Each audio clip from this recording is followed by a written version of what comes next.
3, 2, 1.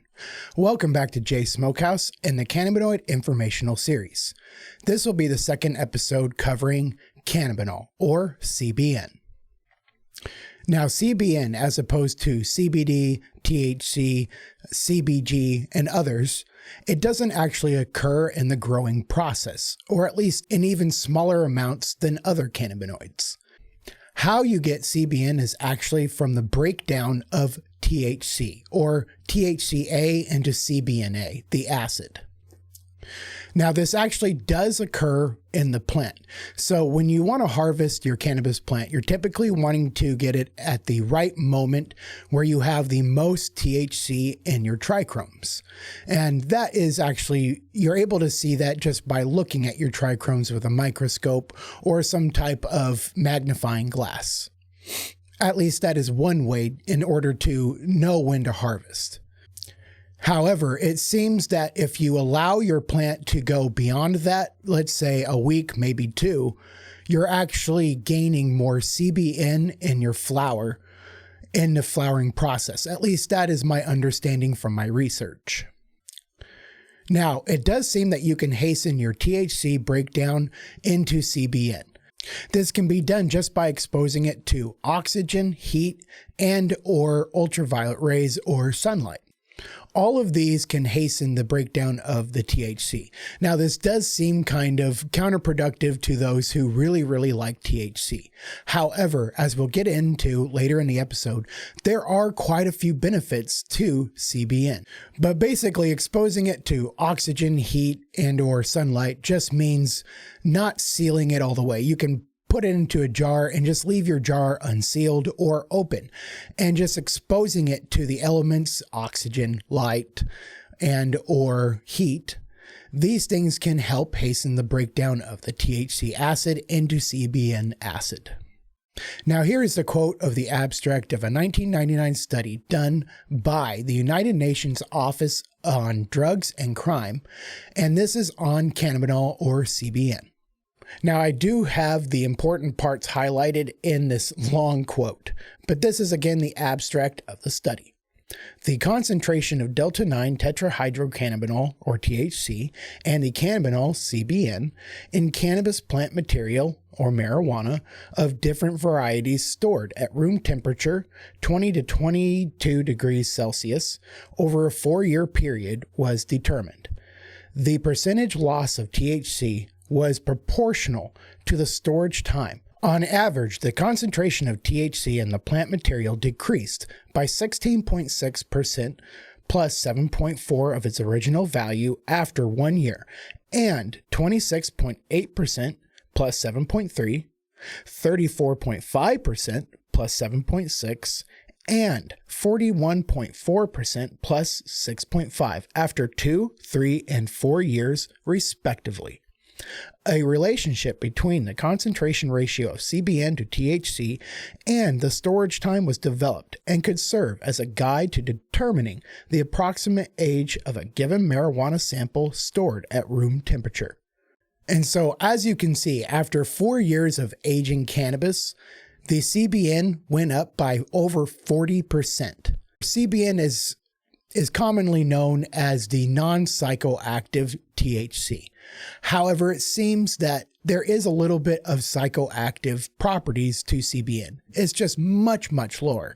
And I've seen numbers such as 10% to 25% of THC. So even if you're taking it in large amounts, don't expect that euphoric high that you get with THC. It's much more mild, and I've seen it described as more drowsiness, much like what you would experience with certain pills. But that's still quite amazing. Something natural that occurs naturally in nature that can have so many benefits. And that's what we're actually going to get into right now.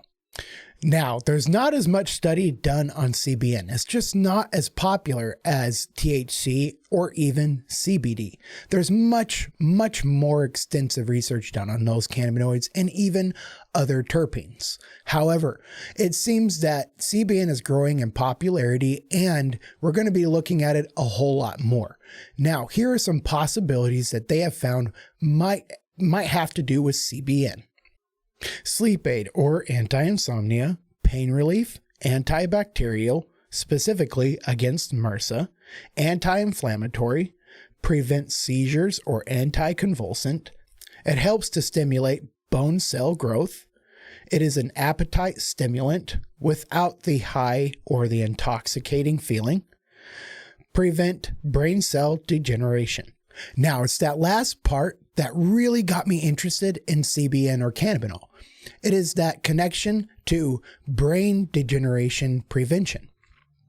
That is one leading cause to Alzheimer's.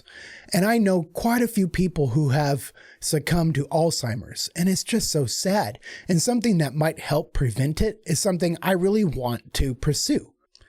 Now, in January of this year, 2022, this is a study from salk.edu. And here is a quote by that study. We found that cannabinol protects neurons from oxidative stress and cell death, two of the major contributors to Alzheimer's. Now, this is really cool. I mean, again, something I really am interested in.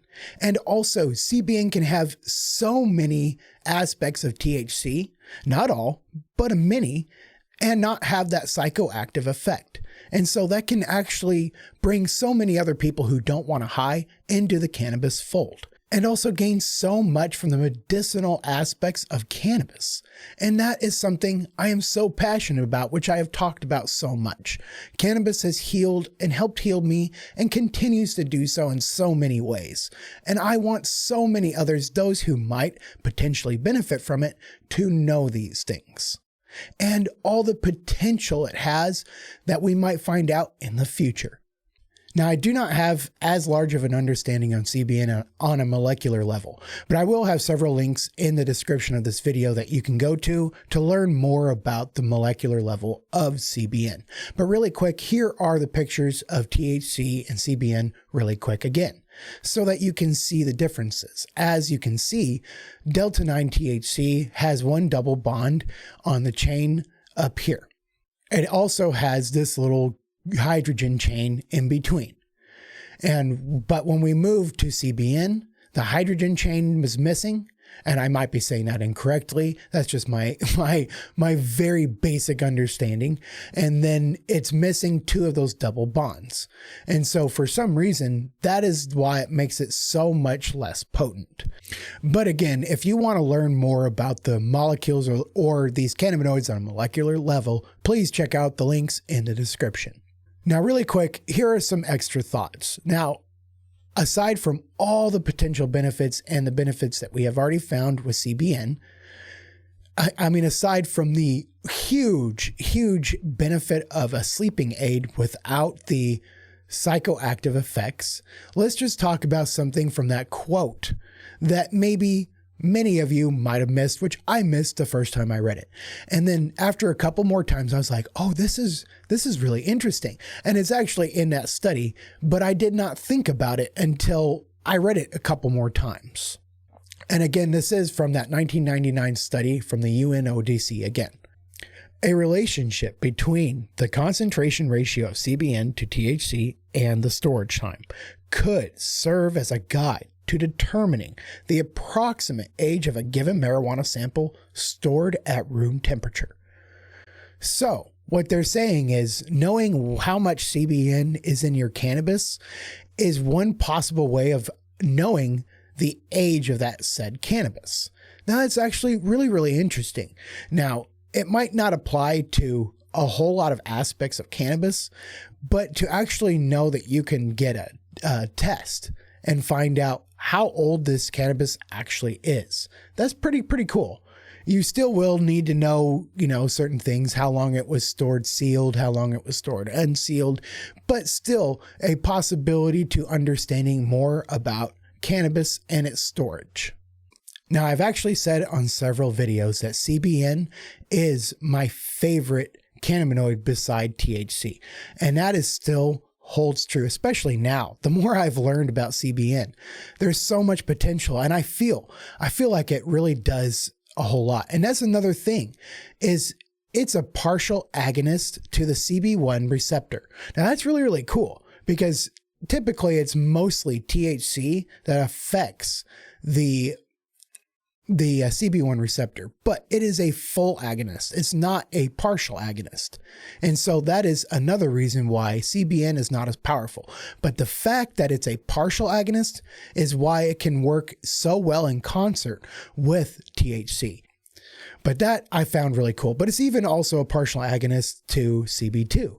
So that means it can also work in concert with CBD. So it can still give you more benefits without getting that psychoactive effect. Now, it can make you feel quite drowsy and you can get that kind of effect from it.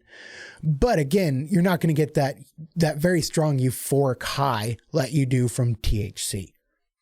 And it's also important to remember that not everybody's endocannabinoid system is the same. Now, if you enjoyed this video or you learned anything at all, please leave a like and a comment and let me know what you think. And please let me know what cannabinoid you would like to learn about next, or at least what you would like me to research and let you know about next. And also, don't forget to subscribe. It really, really helps out. And maybe if you want to share it to anyone who might benefit or might like to learn the possible benefits of CBN, please do so. It really, really helps out with the algorithm of the videos. And now, as always, Jay is going to go smoke a J.